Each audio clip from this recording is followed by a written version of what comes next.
Bonjour, c'est Rodrigue. On se retrouve comme prévu sur cet Amiga 500 où aujourd'hui on va s'intéresser à la carte qui est à l'intérieur du GVP, c'est-à-dire la carte 286. Pour ce faire, j'ai récupéré une disquette MS-DOS 5 qui date d'il y a très longtemps, quand je faisais des expériences avec PC Task sur un Amiga 1200. C'était beaucoup plus lent qu'une carte matérielle 286. J'ai un disque 4 ici qui n'est pas reconnu, c'est parce que j'ai juste créé la partition sur le disque, mais je ne l'ai pas formaté, hein. Le but c'est de la donner au logiciel du PC.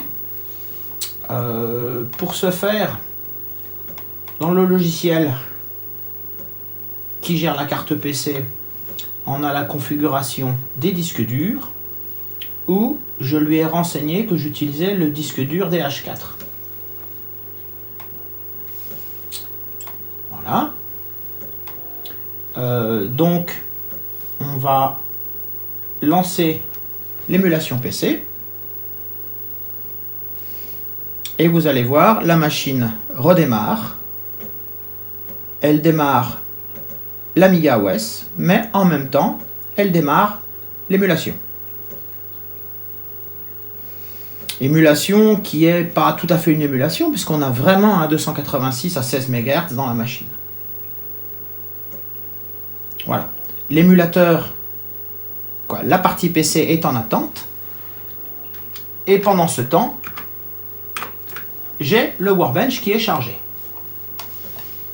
Alors, ce que je voudrais vous montrer, c'est que cette configuration avec une carte PC dans un Amiga, en plus des 68000, même s'il se partage un petit peu de mémoire avec quelques périphériques comme le lecteur de disquette et le port et la souris, ça nous fournit une configuration qu'on pourrait avoir à l'heure actuelle avec un hyperviseur. C'est-à-dire, imaginez un PC sur lequel vous installez l'hyperviseur VMware, vous pouvez avoir plusieurs OS qui tournent en même temps. Et bien, c'est tout simplement ce qu'on peut faire sur un Amiga des années 80, où on a la partie PC qui tourne, et la partie Amiga qui reste en fonctionnement et qu'on peut utiliser avec un montant de mémoire un tout petit peu réduit, puisque j'ai donné au PC 640K de mémoire conventionnelle, donc 512 qui sont inclus dans la carte, plus 128 qui sont pris dans la chip RAM de l'Amiga, et une extended memory de 1 méga qui est pris dans la fast RAM cette fois de l'Amiga.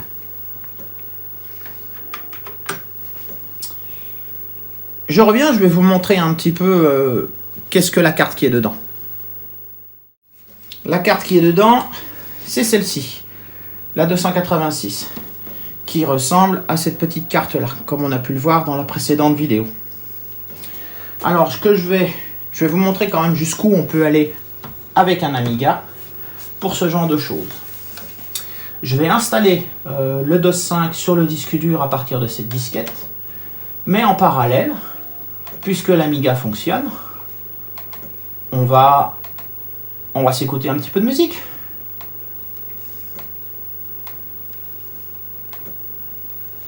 Alors, on va ajouter ça. Ça.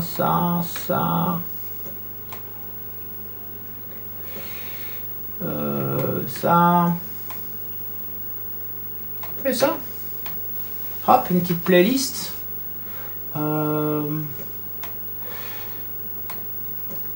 Hop. L'Amiga lit. On met la disquette pour que l'Amiga essaie de pas l'accéder plus tard. Et pendant que l'Amiga joue tranquillement de la musique, on va passer sous le DOS et booter sur la disquette.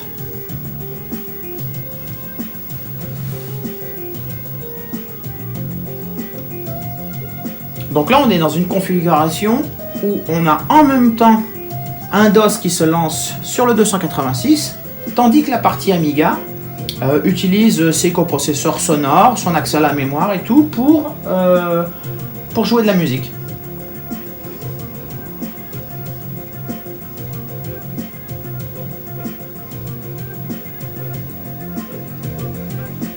Bon, vous entendez un petit bruit, c'est parce que j'ai été obligé de remettre un ventilateur dans la boîte, elle n'est pas tout à fait fermée.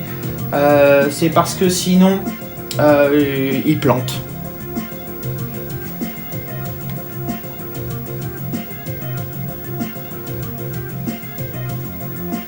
C'est un petit peu long à charger, hein, voilà. Alors on va faire F-Disk. Et normalement, on devrait voir le disque virtuel que j'ai assigné au PC.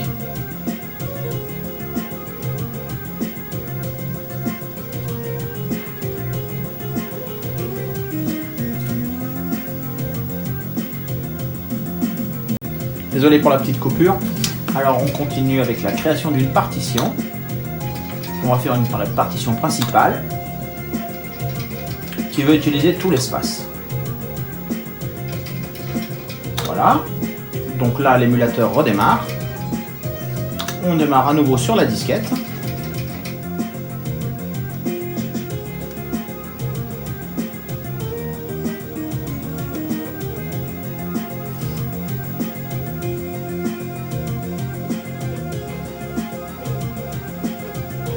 Et ensuite, on va formater le disque C du PC.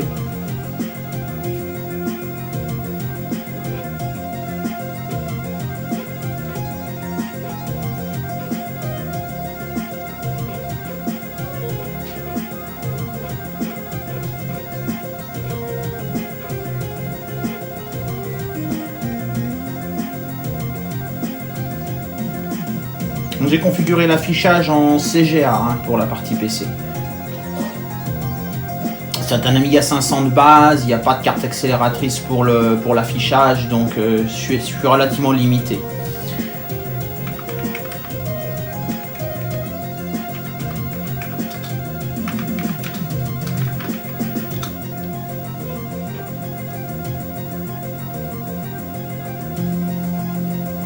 Alors là, qu'est-ce qui va se passer?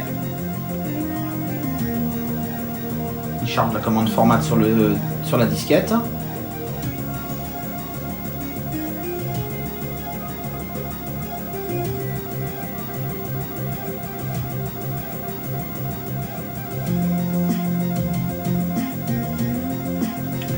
Ouais.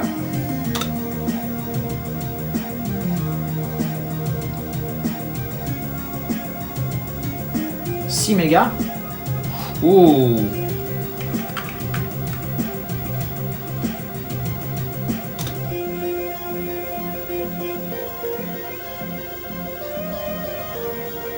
C'est bizarre que j'ai un disque de 6 mégas. Je vais recharger F-Disk et regarder un petit peu.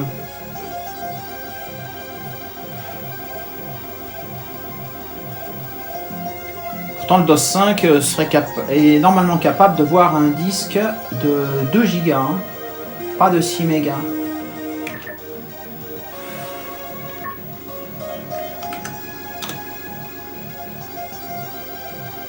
« 6 mégas FAT12. »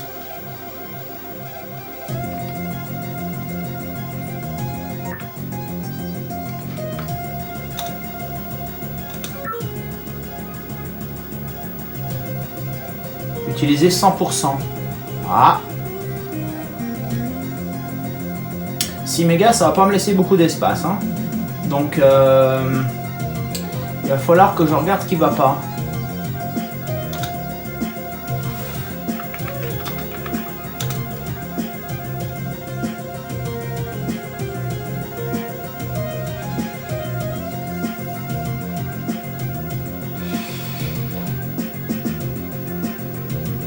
Que 6 mégas, je vais même rien pouvoir poser dessus. Je vais regarder ça, puis je vous reprends plus tard. Voilà, on se retrouve un tout petit peu plus tard avec cette fois un disque qui est reconnu à une capacité normale. J'ai profité pour changer de module, pour changer un petit peu l'éclairage parce que je voyais que c'était pas parfait. Mais j'ai procédé par dichotomie en fait pour le disque dur. 2 Go ça marchait pas. Non, je suis descendu très bas à 260 mégas, ça a fonctionné. J'ai essayé 1 giga, ça ne fonctionnait pas. J'ai essayé 640 mégas, ça ne fonctionnait pas. 500 mégas, ça ne fonctionnait pas.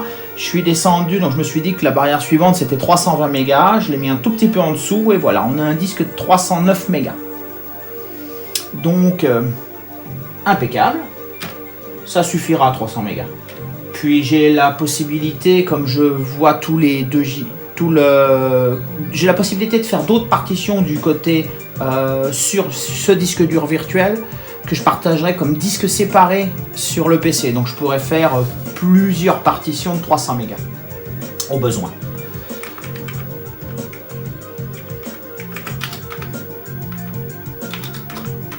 Je pense qu'il y a un slash Q aussi qui pourrait être utile pour format quick.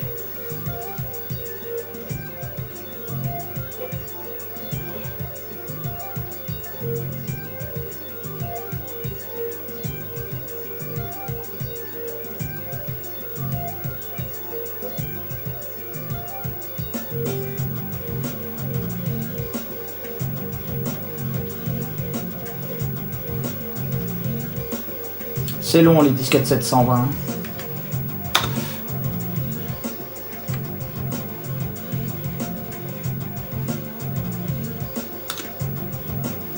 Ah là, 300 mégas. Ça va être un petit peu plus long. Mais pendant qu'il fait ça, on a notre Amiga qui continue à nous jouer des modules. Et on a encore 7 mégas de dispo, donc je pourrais en donner beaucoup plus au PC et continuer d'utiliser l'Amiga par ailleurs. Cette carte PC, c'est un projet que l'on a avec mon ami Freddy, qui a aussi la chaîne Freddy Retro Gaming. Notre projet, c'est d'utiliser son player que vous avez vu sur l'IBM sur ce 286 à l'intérieur de l'Amiga. Le but, c'est d'étendre les capacités de l'Amiga pour la lecture de modules non seulement 4 voix, mais aussi des modules 8 voix et peut-être même des modules 16 voix à partir du 286. La difficulté que l'on va rencontrer, c'est que la carte PC n'a pas accès à la puce sonore de l'Amiga. Il n'y a pas de son du côté PC. Mais on a réfléchi pas mal à la chose. Sachant que le PC utilise 128 kilooctets de mémoire chip de l'Amiga, on va voir avec Freddy s'il peut modifier son player pour ne pas utiliser ces 128 kilooctets en haut des 640K et pour directement écrire ces buffers résultats, ces deux buffers pour la voie droite et gauche dans la partie haute de la mémoire du PC, qui se retrouverait en même temps dans la chip RAM de l'Amiga. Et avec un petit programme du côté Amiga, prendre ces buffers et les diriger pour là-dessus. En fait, on n'a pas besoin de les recopier, on a juste besoin de dire à Paula d'aller lire ses buffers à tel volume et à telle vitesse. Donc voilà, maintenant on a un disque C. Mais c'est un projet qui va nous prendre du temps. Hein. J'ai commencé d'écrire la partie Amiga, moi, qui scanne la mémoire, qui va chercher dans la mémoire. Et j'ai écrit 2 petits programmes qui discutent entre eux en se partageant un espace mémoire. Et le but, ce serait de le...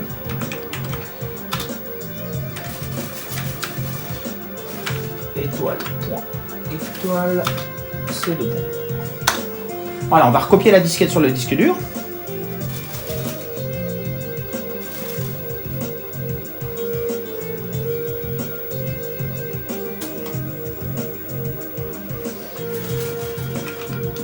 Ah.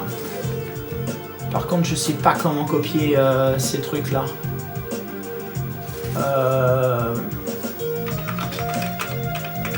Je crois que j'ai des outils sur la disquette.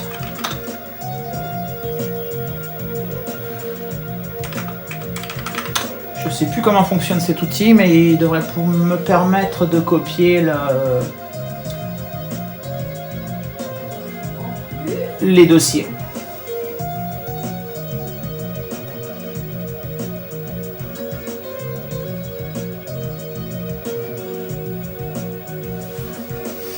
Oui, pour ce qui est de notre projet, donc la difficulté du côté PC, ce sera que le mode master de devoir pas écrire dans la partie haute et y poser que les buffers. Tandis que la partie Amiga, il faudra qu'on scanne la mémoire et qu'on s'échange des informations pour qu'on aille lire des informations en mémoire pour savoir comment lire. Alors...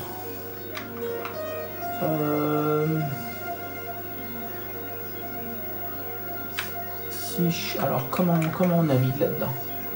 F10 A.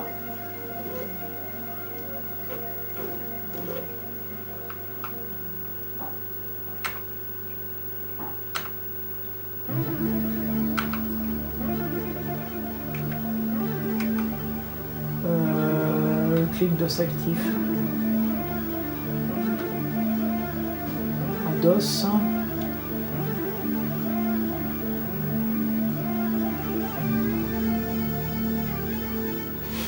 Non, c'est pas ce que je veux. Copy, move, comp, find, rename, delete, view.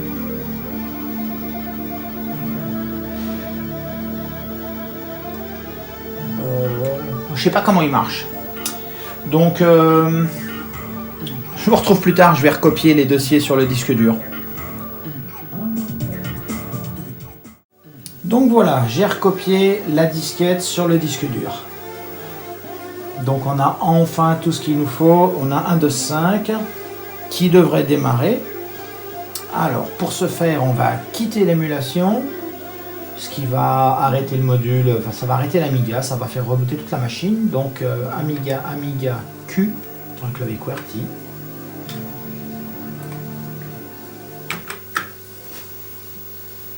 On va enlever la disquette.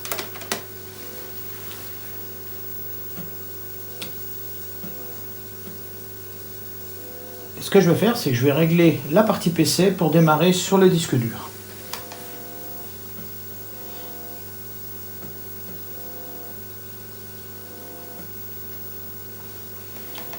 Alors, configure. Option Outdrive. Donc on a notre DH4 et on va lui dire de démarrer sur le disque. On change la configuration et on lance l'émulation.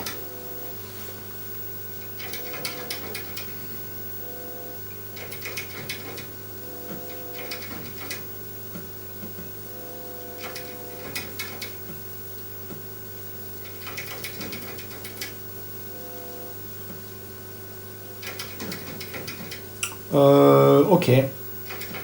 Donc apparemment mon config 6 il pointe sur la disquette. Donc ça va pas marcher. Abandon. Voilà. Mais j'ai pu remarquer aussi que je n'ai pas toutes les commandes qui me permettent de... Oui, puis en plus ça va pas du tout. Abandon. Donc ce que je vais faire, c'est que je vais... Je vais essayer autre chose. J'ai des disquettes qui sont fournies avec la carte chez VP qui contiennent des outils. Alors, système disque, non. DOS Utility.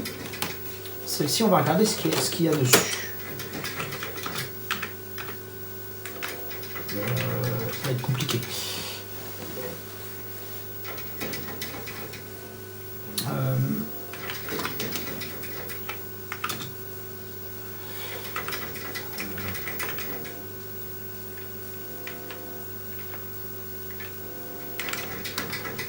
Il va falloir que je trouve où est l'underscore.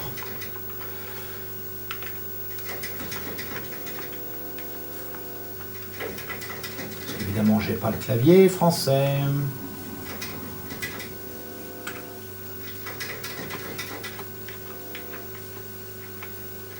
Ah, il est là.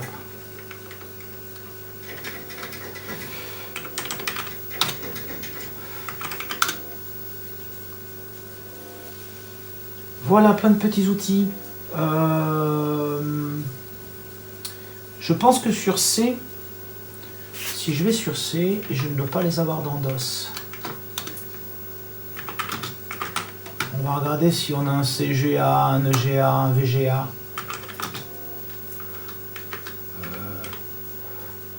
W.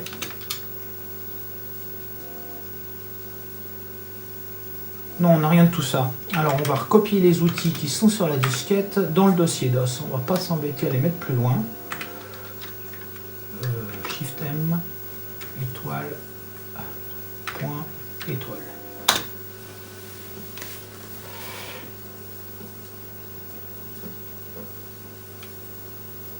Les outils qui m'intéressent, ce sont A2P et P2A, qui sont en fait des exécutables qui tournent sur la partie DOS, qui permettent de copier des fichiers de l'Amiga vers le PC et du PC vers l'Amiga.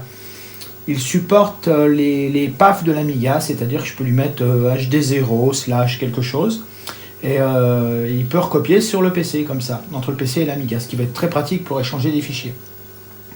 Ce que je compte aussi faire, quand j'aurai transféré les drivers, c'est je vais essayer de monter le zip sous le DOS.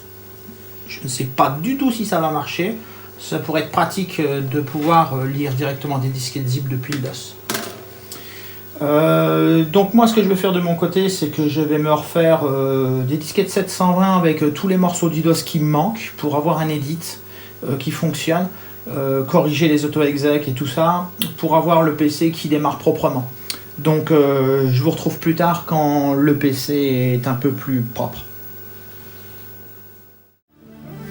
Voilà, je vous retrouve plus tard devant le DOS et j'ai fini d'installer en partie le DOS 5. Donc j'ai téléchargé les deux disquettes du DOS 5 qui sont des disquettes 1.44, donc je ne peux pas lire. En fait, je les ai zippées et ensuite j'ai installé sur la machine PKZip, ou PKNzip, pardon, qui m'a permis de déflatter ces archives. Apparemment, il va falloir que je le remette parce que je l'ai cassé. Bref, et ça m'a permis d'avoir le DOS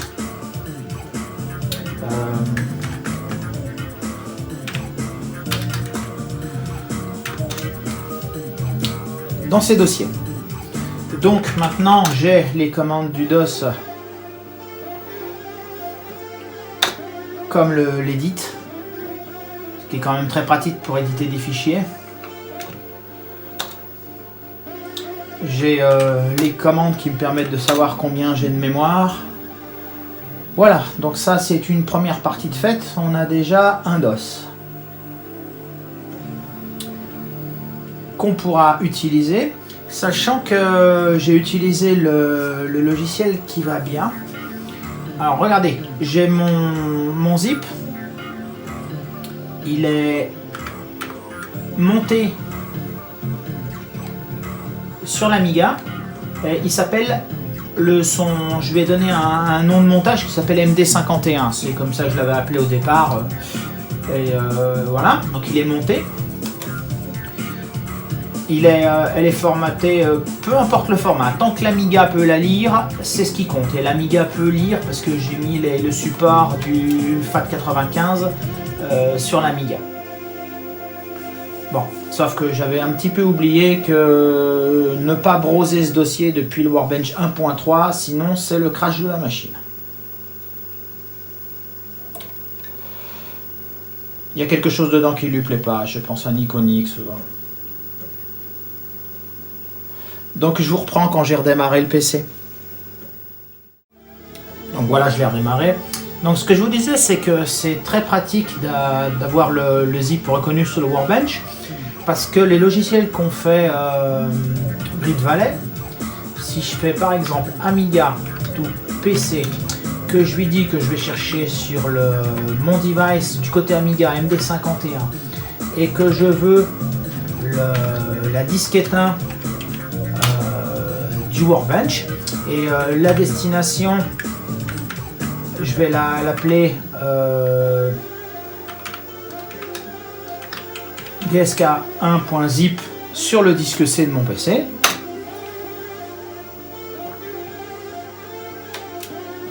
Et voilà, là il accède le zip et il me transfère le fichier sur le PC. Malheureusement, ce logiciel ne peut pas transférer plusieurs fichiers à la fois. Il ne supporte pas les wildcards. C'est pour ça que j'ai fait un zip. Et maintenant, si on regarde, j'ai mon dsk.zip qui fait 700 kilos, pardon, qui est recopié et que je peux utiliser, que je peux dézipper. Bon, je vais le delete parce que j'en ai pas besoin. Hein. Je l'ai déjà fait. Mais voilà, donc j'ai le DOS installé, je pense qu'on va s'arrêter là pour aujourd'hui, et la prochaine fois on essaiera peut-être d'installer un Windows 3 du côté PC, et d'avoir des outils de productivité, genre Word et ces choses-là. Je pense que ça pourrait être vraiment sympa. Mais vous avez déjà pu voir que l'Amiga avec une carte PC, elle est très capable. Puisqu'on peut avoir l'Amiga OS qui tourne à côté du PC. Et ça, moi, je trouve ça formidable. Donc, je vous dis à la prochaine fois. À bientôt.